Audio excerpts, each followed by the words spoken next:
Welcome back to The Chase and the Truth. I'm your host, Kristen Campos, and today we have a very special guest. Excited to be here. I'm so excited to have you here. Matt Lupi is in the house. And Matt, I'm astonished because I just found out how old you were a couple weeks ago, and this has been my line. I'm like, do you know how, everybody talks about you because you're just so sweet-spirited to everyone. Thank you. So nice. And I'm like, do you know how old he is? Well, what was your guess? My guess was always 28, Okay. later 20s. I didn't, being 30 was a stretch. Yeah. Thank you. You're welcome. But it's not because of your look. It's more because of just your maturity and how you carry yourself with people. And I think maybe I'm generalizing your age range, your age demographic, but I think your age range is a little bit more, I don't know, especially in the gym atmosphere, a little bit more center seeking, and you're not. You kind of just sit back and take it all in, and I really admire that about you. So I'm really excited to interview you today. I appreciate that. How's your day going? It was a great day. Yeah. Just a little slow start in the morning, and then got a workout in. So now you're ready to give it all you got. Exactly. On this podcast. Juices are flowing. Yeah. So I think, and also too, when I first met you, you mentioned that you have a podcast yourself, and I was like, oh, really? And I thought you had just started your podcast, but you've been going at it for a while. Mm-hmm. And then I realized, as I've gotten to know you, you've you're only, tell the people how old you are. I'm 23. 23 years old. Isn't that so mind-blowing? I'm always so shocked. 23 years old, and a lot of life has happened for you, I would say, since you graduated high school to 23. And most people, the trajectory might be I don't know, just get a simple job and kind of just work your way through, or go to college, whatever that might be for different people. But you have been intentionally directing your life, I think, from a 34-year-old's perspective, and seeing what you are doing. And then also just between you growing as a person here at Collective, and then becoming a coach, I saw that kind of gradually happen too. I was like, wow, I have so much respect for you for how you've just put in the silent work. So tell us a little bit about your story, and then we'll kind of pick up some questions along the way. Okay, cool. So I appreciate the kind words. Yeah. And my story, I was always all over the place. It feels good now, settling in and feeling like there's more direction. I just always knew, even from a young age, I had hustle. And I didn't know what it was going to turn into. Even back in middle school, I think this was 6th grade, I was selling bracelets. That you made? Or, oh, wow. And they're called survival bracelets. You use this paracord rope that is super strong. Really the utility of it is you wear it when you're hiking or camping. If you get in a bad situation, you can have use that. Last resort, right? Yeah. So I think I don't know, maybe very I saw functional. Yeah, exactly. No one ever used it for that. And functional. But I saw maybe a YouTube video, and I was I can start making these. They look cool. And as soon as I start wearing them at school, people are like, oh, can you make me one? And all of a sudden, after enough people, I was like, there's an opportunity here. Yeah, you're I got some momentum. Yeah. So I started making these. I knew nothing about business. I'm a kid in middle school. And I'm just if you want one with just a knot, it's $5. If you want a buckle, it's $7. And that just blew up. And wow. I was selling them to everyone at school. How much were you selling these for? Either $5 or $7. $5 or $7, yeah. Okay. Yeah, so my classmates, people outside of my class, older students in the middle school. And I would literally have this process where I would go home. I would start on the bus. I would start looking at my order sheet that I made. Oh, wow. Start tying them, get home, tie them until I had to go to baseball practice, get home from that, go to sleep, start all over. And I would go to school the next day with a bag full of bracelets, hand them all out, and then I'd go home basically with cash and another order. Wow. Yeah. And did you learn how to manage money as far as profit and how much you have to use for your materials and that's amazing. So at first my mom was just I'll kind of support this, whatever. So she bought me a little bit of material to start.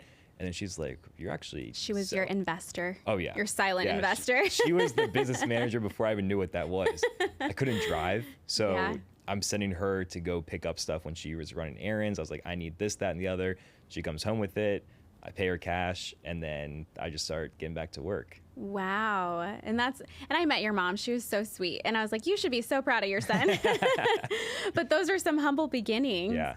And do you come from a background with like your family being in business at all, or Yeah. where does that spirit come from, I guess? My grandfather ran a tuxedo rental company, and Okay. he was in a few different markets. All of his children worked, like my dad and my aunts and uncles all worked for him growing up.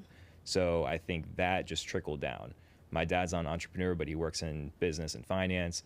So learning from my grandfather, and then also my dad's exposure to entrepreneurship, but also his just like business like numbers. mind. Yeah. It just all funneled down to me. And I think just through proximity, I got little hints to start things and think a different way.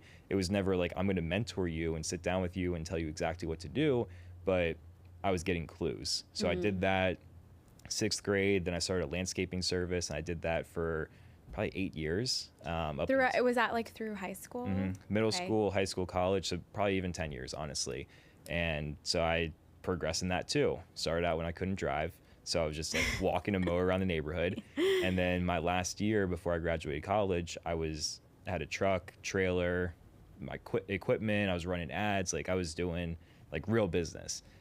So it's very cool to see the progression of I'm just going to like hustle for like $20 to let's go make more than anyone at my school is over the summer. That's amazing. So it's a funny story. And I think that that's like a good way for young boys to grow up, is like cut some yards, you know, get some sweat equity in, pay your dues. But I remember my brother and his best friend did the same thing, and they were knocking on doors, and I don't know how many, of course, like push lawnmower, right? Was it a push lawnmower for you? Yep. And my mom felt so bad. I think that they had gotten like 12 no's or something. So she called one of the neighbors and was like, hey, my son's probably going to knock on your door. Can you just say yes? As him and the best friend, but like, you know, just to have a win in the bank. Right. But yeah, to grow a business from like just knocking on doors to actually having like a truck and loading it up yourself. Like, so you kind of understand, not kind of, like you really do understand the grunt work, or like the chase, the sweat equity that you have to put in to have a little return on investment at the end of the day. Right. Is there a big long-term plan that you are working towards, or that you're taking these skills towards to applying to? So my ultimate goal right now is to become a mental performance coach for athletes and entrepreneurs. And my personal development journey started years ago, and I've seen a lot of change in my life just by investing into myself. And I came to understand a lot of us out here, we have untapped potential because we work day to day on our job, fitness, etc., but we don't develop the mind. And a lot of people have so much untapped potential because they're not doing that work, and they're not training it like a muscle or putting in the work consistently. So that was just inspired by me taking action on reading the books, listening to podcasts, getting around the right people. So right now with my personal training, online coaching, etc., with the physical aspect, I want to integrate some accountability, motivation, whatever you want to call it, to help people on the mental side. It's not a service I charge for, but it's what separates me. I'm going to not only help you achieve your physical goals, but I want to be someone you can rely on. I'm going to text you to hold you accountable. When we're together, I want to put some different things in your head just to get you thinking a different way. And then as well, I mentioned working with athletes. So I've been working with a sports agency for 4 years now, represent NFL players, some college football players. So I have some understanding of working with athletes as well. So I'm just doing everything I can right now in those different areas, and then eventually they'll just intersect. And see where it goes. Yeah, that's amazing, especially for your age, to even have a general idea. Like at your age, maybe 2 years before, I was like graduating from college, and like, I guess I'll be a speech therapist. And I was like, it's not what I really wanted to do, but also like never really took the time to think about what I wanted to do and then start working towards it. And I'm a big believer of like, just go make a mess of like what you're passionate about, and God will put it all together. So, and I think that that's it's a calculated mess, I guess I should say, but that's exactly what it looks like from the outside looking in, to see what you're doing. And you are so spot on. I was actually listening to a podcast with Ed Milet.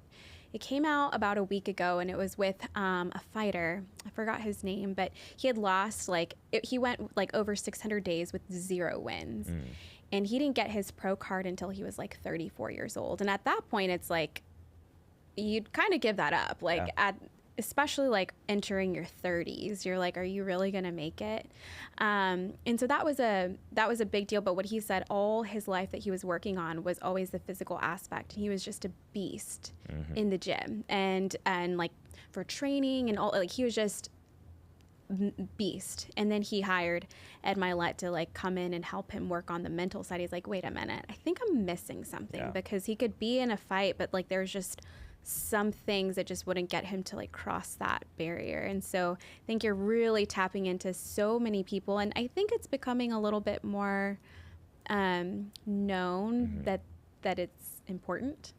I know a lot of the bigger universities are starting to hire just to have like a mental health performance coach, you know, on the mental side, more than just the physical. That's the most important. Yeah, absolutely. So what got you into, I guess, like having your sports agency and then also podcasting on the side? Because I know you're like pulling all the plate. I see like you're reading, I feel like a book a day. I'm like, is this audiobooks? And no, you're like crushing the actual book. Thank you. But yeah, tell us a little bit about that. Yeah. So again, very unconventional route. I started my first year of college. I wanted to be a doctor. And interesting. Not like people see where I'm now and like there's no correlation whatsoever. Yeah. And I went down that path in high school. I was like, this is going to be it.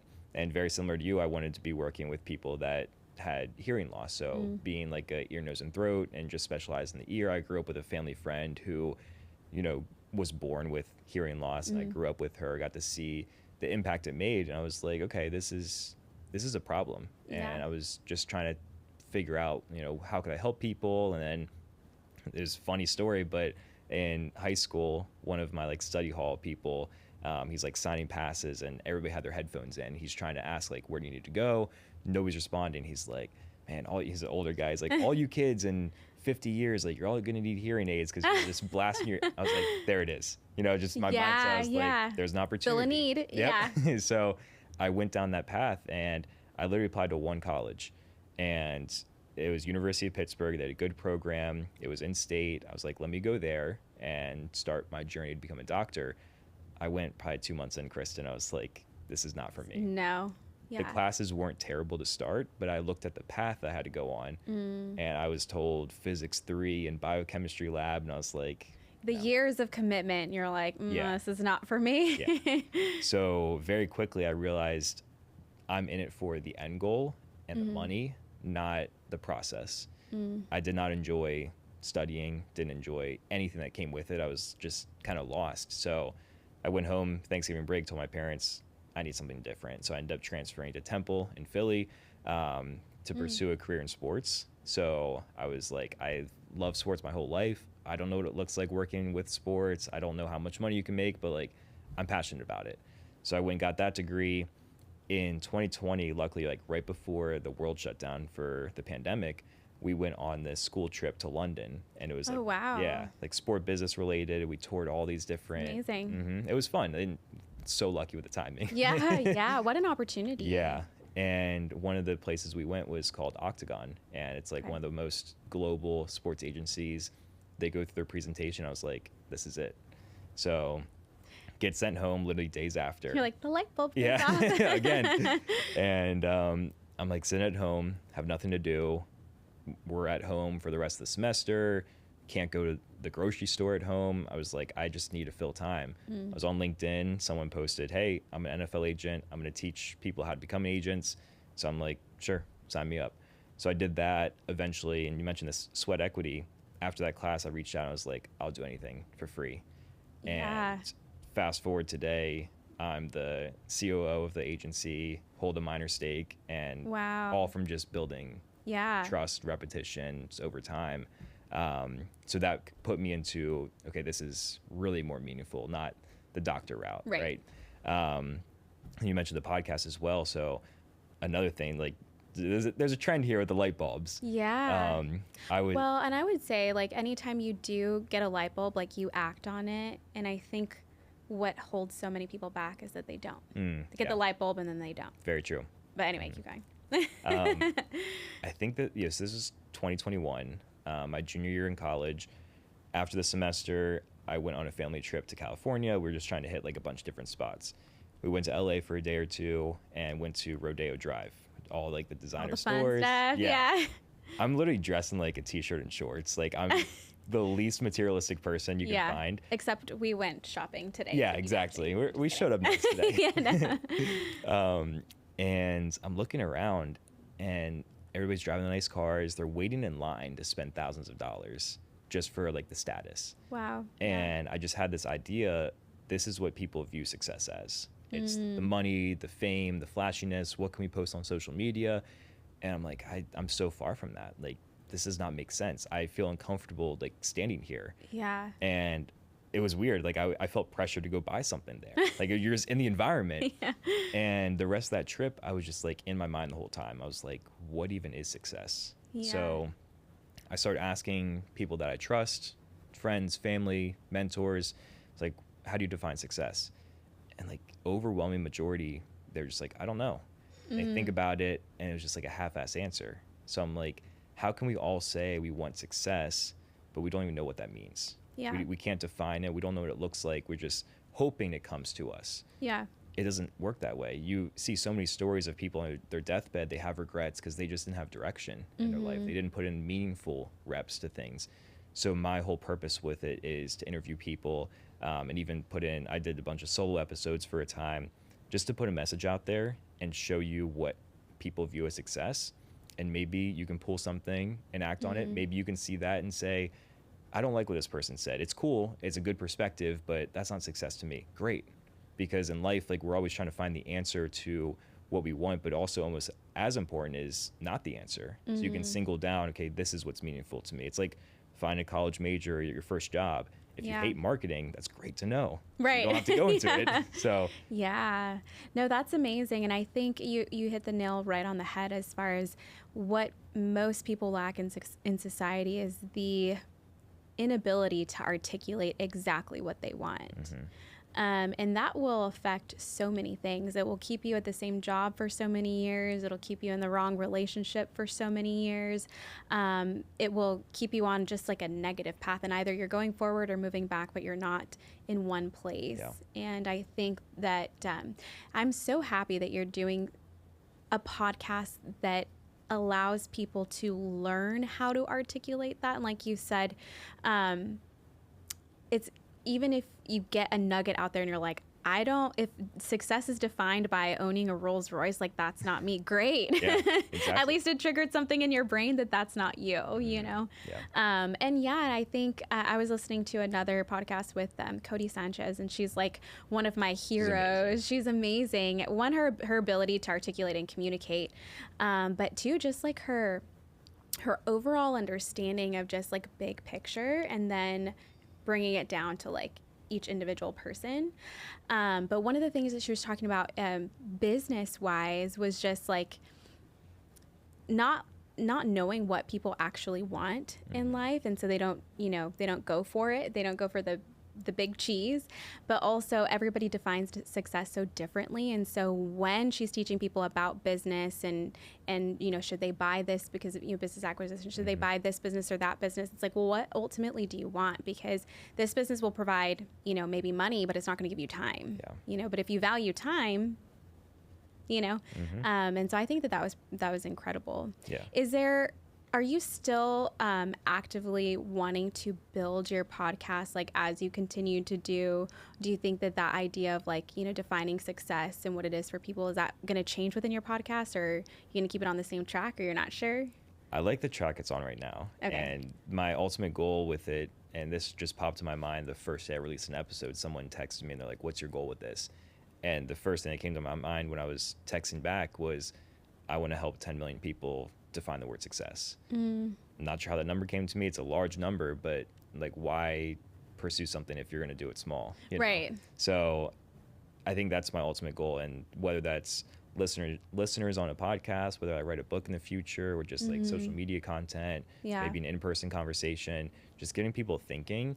And I'm big on the ripple effect too. If someone listens to my show or talks to me and they get a nugget, they can go impact 5 more people. Right. And now like the goal is the world will be a better place because people are having that conversation with themselves. Yeah. I bet your parents, what was actually, let me just ask, what was a conversation with your parents, and how did that go over when you're like, I don't want to be a doctor, I don't want to go to med school? What is that? It was tough. I think just we grow up in a very status society. So hearing your kid wants to be a doctor is like very admirable for so many parents. And there's nothing wrong with that. Like that's just the way it is. Yeah. So I think hearing that, and then also something so different and like just viewed socially below. Yeah. They were just like, are you sure? Yeah. You know? I think I was like 18 at the time. They're like, are you thinking rationally? Mm-hmm. And I was like, yeah, I really thought this through. Took some time. Like I came home for break. I wanted to bring it up to you. So they were good. Like really, we had multiple different conversations just to see what the best path was. And I'm glad that they were in my corner, because my plan was stay at Pitt, just try to do, because they didn't have anything sport related. I was just going to do business, stay with my friends, and then see what the future held. But my dad really told me, he's like, if you're going to do this, you got to do it right. So find a school that has the program you're looking for, which was tough because I went to the college that a lot of like high school friends went to, met friends there. Like you get a like you have your little crew. Yeah, you get your dorm and everything. You're like, I know where to go to class. Yeah. Like, wow, like 6 months from now, that's all going to be like uplifted, go somewhere else. So that was very uncomfortable for me at the time. I didn't know anybody at the new school. Finding a roommate was like uncomfortable. Yeah. So it definitely pushed me hard, and I met so many great people there. My day-to-day was so much more purposeful. So yeah, well, purposeful, and then you had intentionality with exactly what you were doing, you know, and confidence, knowing that you were like fulfilling the purpose versus like, I don't know what the heck I'm doing here, but I got good people. You know?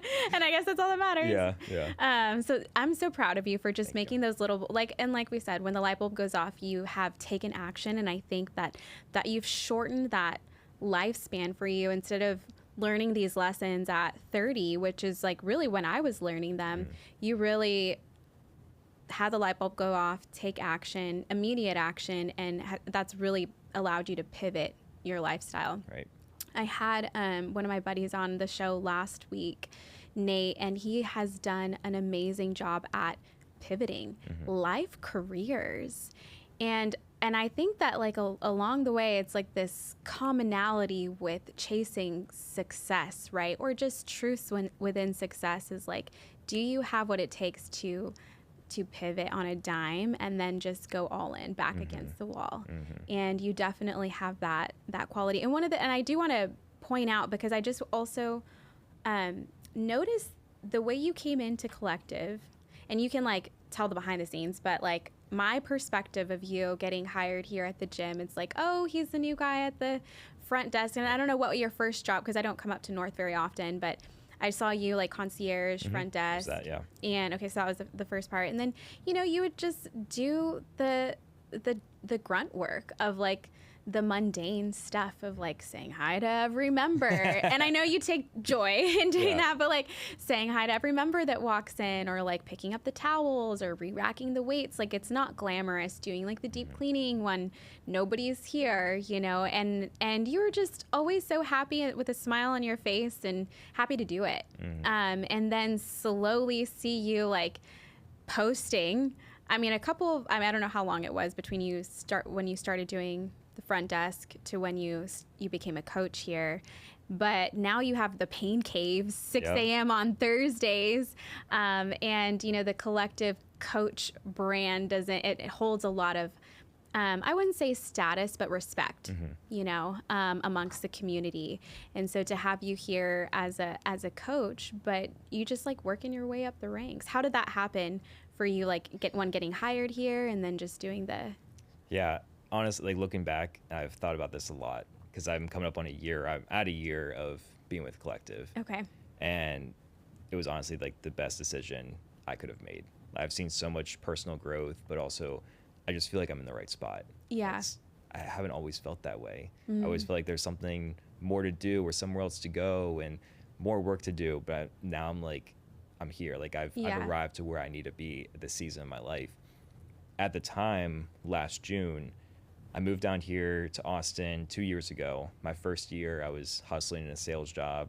I hated it. And like sometimes you get the nice paycheck, and then sometimes like it's commission only. Yeah. So some months you like, I had zeros Yeah. this month. And that was just, it took a toll on me. I had no sales experience. I did not enjoy what I was selling.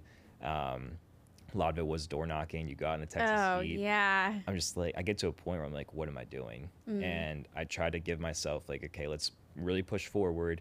And if you can, you know, find the success, double down and keep doing it. And just wasn't there. So Yeah. like, I need to pivot. So my roommates and I try to start up something. I didn't really enjoy that as much either. And I was like, I just need to like get out of this industry. So at the time, last spring, I was broke. And it was like tough for me to like come to say like, I need to just like find something to put money in the bank account. Yeah. Maybe have some fun, but if not, like Anything. whatever. Yeah. And I reach out to Collective. I'm just like, hey, are you guys hiring? How did you hear of Collective? Just online? So working with athletes, since a lot of them train here, Oh, okay. one of the athletes we worked with at our agency was potentially going to train here like 2 years ago. Oh. So I knew of Collective, but Yeah. I didn't really like ever consider like joining as a member. So I just reach out and just like, hey, here's like kind of my story. Like, Yeah. I like to lift. I don't know. It would be cool to look back on it, but I think I threw in like, hey, I used to power lift. Like that does anything. Yeah. And then they're like, yeah, come in for an interview. We just lost someone. So I'm like, cool. Wow. So I come in and sat down with Elise, who was the manager at the time, and we just had a good back and forth. She's like, okay, give us a couple days. And I was just like walking in the building. I was like, this feels right. And got the position. And I knew what I was signed up for was I was going to be paid less than what I could make elsewhere. I was going to be doing work that I might not want to always do, like you said, like picking up towels, re-racking weights. But it's having a sacrifice to be in the right position, in the right environment, meeting the right people. So that's when like my really growth here just exponentially grew. I started to get around the right people. I wanted to do all the small things right. I never had in mind like get a promotion or something. I was just like, I like paying attention to detail in my own life. So I'm going to twist the weight so the K's facing up. I'm going to put the bench back and do little things. And from being here for a few months, I was like, you know, I've never really considered coaching myself because growing up in like commercial gyms, the coaches are like overweight. They're on their phone. Right. Their clients are walking on the treadmill for 30 minutes and paying for it. I'm like, what is this industry? Yeah. And I get here and I see like Tim and Ryan and Nikki and all these coaches. I was like, oh, they're legit. Yeah. Like not only coaches of excellence. Yeah. They know what they're talking about. They practice what they preach. They show up for themselves and work out. It's like, this is interesting. Yeah. So I just put in a word to management. I was like, hey, this is now a desire of mine. I don't know what it looks like. And they were just like, yeah, we're in the same boat. Like, you've done great work. We'll maybe help you with some connections, go get certified. And then come February of this year, they gave me the opportunity to step on as a coach. Wow. Just really haven't looked back since.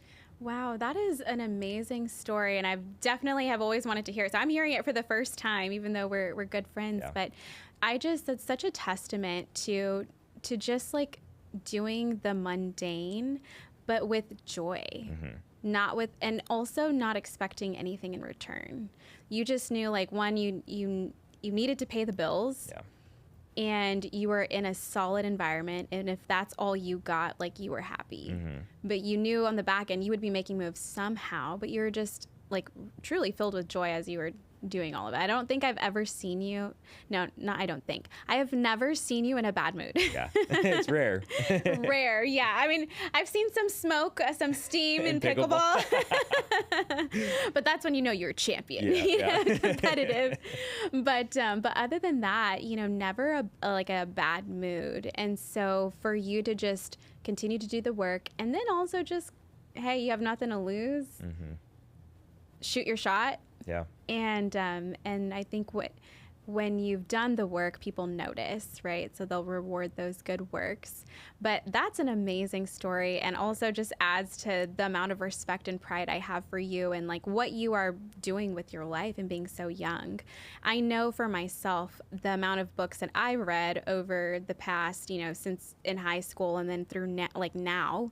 I feel like you are catching up to me because you read so much, but also that's definitely, I'm sure, helped you like calibrate the thermostat in your mind to stay so even keel. Yeah. Every day. Are there, or I guess I'll word it this way, in your life, because we have so many different grinding moments, right? And then one might be like you're in college and you're like, this is just not for me, or even grinding it out in sales. And then you've discovered some truths on the other side. One of them might be like med school was not for you. Yep. But beyond that, what are some of the other truths that you've learned about success, whether it be like in your own life or just other people's lives that you learn on your podcasts? You need a community. That's my biggest lesson I learned from moving to Austin. Yeah. Back in Pennsylvania, like the main reason I wanted to leave was because I felt I almost outgrew the environment I was in. Maybe I could make more money, maybe I could do other things, but I was very close to the community there. I played baseball growing up, grew up in a great neighborhood. Yeah. And I was like, I just think that I need to find level up, always be like Right. the dumbest person in the room. Yeah. And I went to school in Philly during the time of COVID. Like, stuff was shut down, crime was at an all-time high. I was like, this is not a positive environment to be around. So I made the move. First I went to Nashville for a little bit, then went to Austin. And my first several months here, I didn't really do too much. I didn't know anyone. You saw stuff going on in Austin like there always is. And Yeah. it was hard for me to be like, yeah, I'm going to go. Yeah. And I don't know what the moment was that like triggered the change, but this past like 12 months, I am taking opportunities. I'm trying to like invite people to stuff, like really just getting around the right people, like find people like yourself and so many other great people, whether it's in collective or just around the city.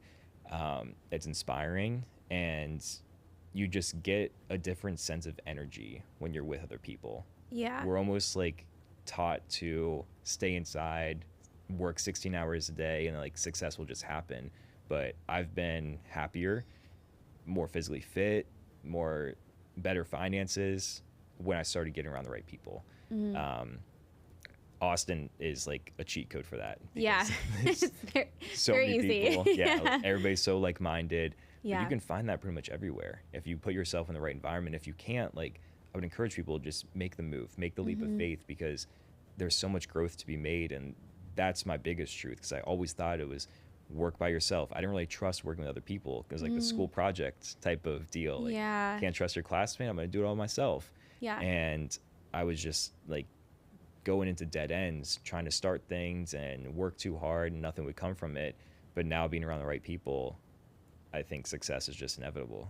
That's it's also biblical too. When it comes to the more that we, of course, like meditating or praying or whatever, and on your own, that's one thing. But like removing yourself and isolating yourself is definitely not of God. He's called us to be in community, and it's ironic that the most growth that we have is when we are in community. I would say I'm in the same boat as you over the last year, because I've been a member for about a year and a half now at Collective, and it was that's when the momentum totally shifted in my life. Yeah. And I can't say that it's one specific person that just like totally impacted me, but it's just like coming in on a daily basis and like breathing the air. I don't know. I don't know if they're like pumping something in the air or what it is, water. but yeah, or the water, yeah, that we're sipping, or the cold plunges that we do. But it's definitely like just an aura of being elite, and it's not an exclusive club. It's really inclusive for anybody that chooses it. And I think that the choice is like you being like gritty enough to like hang with the elite, you know? Thank you. Yeah. And I mean, I say for the same thing for myself, because it's like, it's a choice. Yeah, right. Absolutely. And that's why it's also not a good fit for everyone Exactly. as a gym. But I am so proud of you, Matt. I think that, I don't know, between your podcast and what you're doing with the agency, and then you like kind of blending, and then coaching, like you have a lot going for you. Is there, and like, because there's just so much community, there's so many activities, there's always something calling your name. Is there anything that you do specifically to kind of not like reduce the noise, but really like dial in and hone in? Because you could say yes to everything too. Is there any like techniques that you're using or tactics that you're using to kind of quiet the noise and really like stay on your trajectory? Yeah, I think learning to say no was very hard for me. And being able to build that muscle, I think the biggest tip for anyone is if you're not like jumping up and down, being like, yes, I'm so excited to do that, it's probably a no. Yeah. And if you're saying to someone like, let me get back to you in a day or two, it's a no. Like you're just wasting time and energy, just like so good. kind of dreading it. Yeah. It's also just, what are your priorities? A lot of people say yes to everything because they don't know like what direction to head in. And that's okay. If that's the season of your life, you want to just experience things. Like I think college is a great time for that. You're doing all the clubs and classes and trying to meet people. But if you have more direction and you know what your priorities are, whatever those 2, 3, 5 things are, if it's not in alignment and you don't have the time for it, you probably that goes back to your definition of success. Like, has that person defined what success looks like in their life? Yeah. Or would look like in their life? Right. And so many times we hear people, they get, a couple years into a journey and they're just like, well, my family's suffering now, or like my bank account is suffering. Well, if you prioritize those things, like put them at the top of the list. Yeah. Stop going out or stop doing things that aren't related to the end goal. Obviously, like go have fun and do things like every once in a while, but if you really want something, you have to just keep putting in the reps and the work to get there. And if something's pulling you back, you need enough courage to say, there's something better for me. I'm going to say no to this. Enough courage. That's a word. That's a word, because it does take courage to say no in different environments, especially if it's like your good friends that are calling you to something. You're like, oh, I really want to, but I know my bank account says I shouldn't. Right. One of the other things in listening to Cody Sanchez, she was talking about we can articulate success and our goals, because she sits down like every quarter with her husband and they write down their goals. And of course, like every year they reevaluate and they set their goals. But the other thing that they set are the things that they're willing to sacrifice, because that way they negotiate it pen and paper. And so when that bridge comes and you're about to cross it and you're like, should I make this emotional decision or not? And she gave the example of like going on a trip, and they always go on this trip every year. And she's like, this year we can't do it because this first quarter we're trying to accomplish X, Y, and Z. So it had nothing to do with like finances or, like not being able to afford it or even squeezing it in. They could. It just would derail them from the momentum that they would have in their business. And they negotiated it pen to paper. And I had never heard that before. Yeah. And I think one of the things that and it seems like you have done that yourself, just like you not realizing like, okay, I'm willing to give up X, Y, and Z. Like I'm willing to give up status and work at Collective and just take this job because I know it's going to get me further down and that's a big thing to do at, I don't know, were you 22 last year? That's a big action to take at your age. And so, and I keep saying that because it's like, your mindset is so different than the average, 23-year-old. And I think that if anybody listening on this podcast is of your age, they can be encouraged that it's not, you're setting a new standard, that it doesn't have to not be the norm. I love that. So really exciting things happening. The other thing, and I was talking to Tyler, he's like, oh, you have to mention the baseball team because you're also a coach for baseball, Little League baseball, right? Yes. Tell us about that. Yeah. So Tyler, one of our good friends, he did it last year. And the organization is called RBI Austin. It's local to Austin. It's a Christian-based league that helps underprivileged kids get the opportunity to play baseball in the summertime. So he had a great experience last year, and he's like, hey, I lost my assistant coach. He knew I played baseball like a lot of my life, so he was like, do you want to step in? And this was back in the winter. I was like, sure, yeah. Like, it just seemed like an idea. Yeah. And then we get closer, and he's like, all right, are we doing this? And I was like, sure, no reason to say no. And it's just been so cool, like going to practices and games. It's fun for me to get back in that environment from being a baseball player, just knowing the game and appreciating like when a kid has a great hit or is smart on the base path. Like it's so fun to be able to encourage them, because that was me one time. Just trying to grow and become better, but also you have no idea what their situation is at home.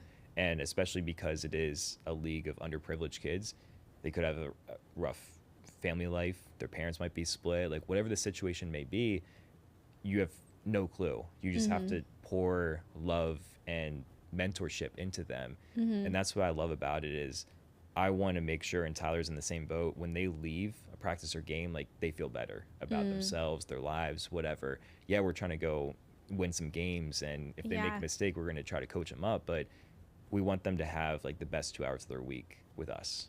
So they grow, and maybe they hear something that doesn't resonate with them, but in 5 years they're like, oh, Coach Matt said this is what success or whatever. Yeah. It comes back. Right. And just building better habits with them. I have a much deeper appreciation for my coaches going through that time because I now see what it takes. But also, like, I wish that there was always a coach that was like a mentor to me. And I feel like I can step into that role now with this league because it was always just baseball. Let's win games. But now, how can we be a mentor, a friend, part of the family? Right. Them. And how old are they? They're like 13, They're 14? 14. 14. Okay. I mean, that's such an impressionable age for life. And I remember coaches myself, like, and I didn't play, well, I played softball, but biggest thing was like gymnastics for me and like cheerleading and stuff. And those are the most impact, whether it was positive or negative, they're the ones that can make a very impactful footprint on your life. Cause I remember, I mean, it's like yesterday, and I feel like high school was just yesterday, you know? And so for you to be in that position and understand the responsibility as a coach, not to coach them up just in skills, but on your side, like the mental side for these young kids. Yeah, I think it just building a like better mindset starts in sports. Yeah. A lot of kids just want to win, but how are you going to win? How are you going to work hard and prepare? One thing that I like to teach people, I don't even remember when I learned this lesson because I definitely cut corners before in my life, but there's a philosophy of like always touch the line. And this is applicable in sports. If you're doing like suicides or sprints, there's even a viral clip that was out like a couple years ago of the soccer team. They're running suicides, and there was a angle right on the line that they were supposed to stop at. And kids were coming up short, 2 inches, a foot. They weren't touching the line. And it was just to put out there, yeah, you're not missing by much. And maybe that 6 inches is not going to be like you making it to professional soccer, but your mind is telling yourself, like, I'm cheating myself. I'm cutting corners. I'm not doing what's right for me. So I like to implement that with them. If we're warming up, we're not just, going through the motions and doing like little stretches. I want you to be intentional. I want you to touch the line, and we're going to go back and forth. It's not just to make sure you're ready to go have a couple hits this game. It's to make sure you are dialed in with your mindset. And now the next summer, whoever your coach is, hopefully you can then be a leader and say, oh, they told me to touch the line. I'm going to start touching the line. I'm going to tell my teammates to do that. Again, the ripple effect. That's amazing. I think they probably all think you're pretty cool. Yeah. And that's so awesome to have people that just young little kids just like looking up to you. But those lessons are something that they'll remember forever.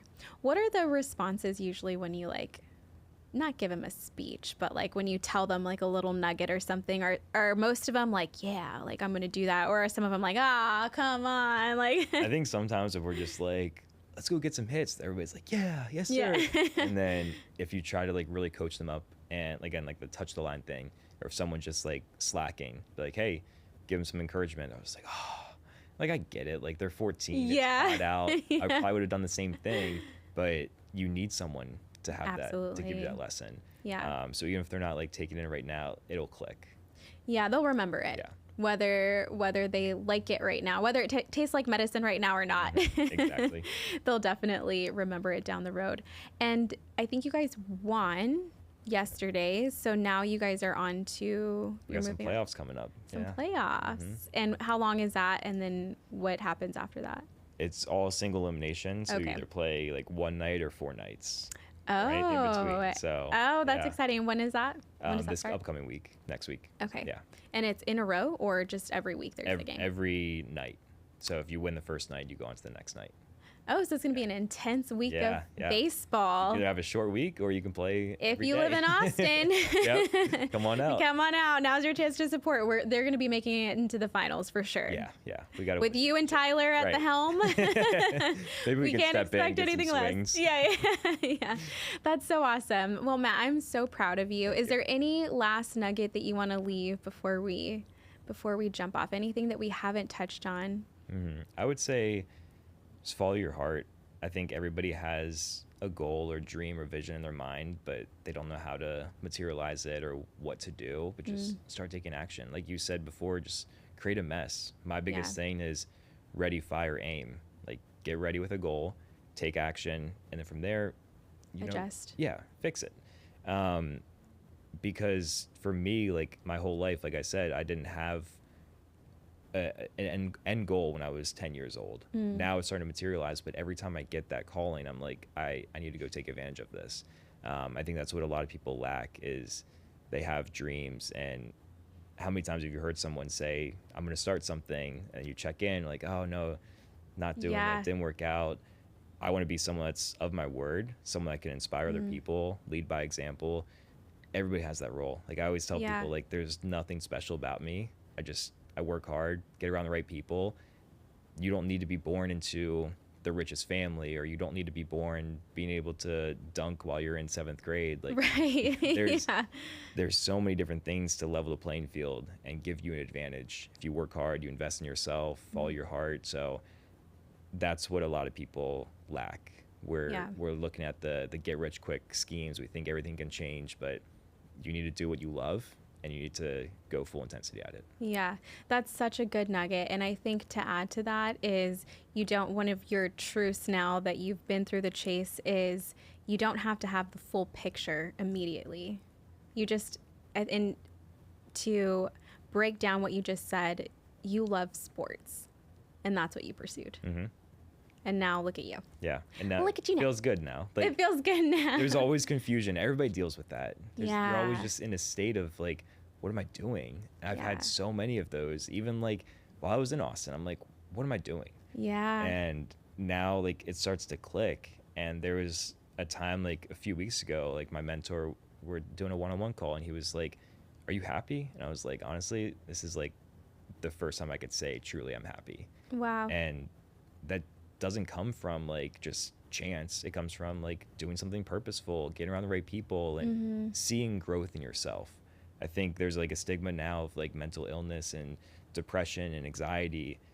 I think a lot of those things will be fixed if you actually get on the right path and take the work. And you look at the progress you make. It's hard not to be happy with yourself. Yeah. You work at something for 6 months, I guarantee you'll be a different person. You'll be happier. Just touch the line, right? Touch Like the the little things will build that self-confidence along the way. That's such a good nugget. Thank you. Matt, I don't know, like if I was taking notes, I'd have like a whole couple of pages with you, because you're just filled with such knowledge. Thank you. Such knowledge. I'm excited for what you're going to become when you're when you're actually 28 years old. 35, 40. Right. It's going to be amazing. Thank But you. so proud of you, and just so proud to be your friend. I appreciate your But support. we'll be back in a year to check in and see Let's where do you're it. at. I'm down. Okay. Have a good one.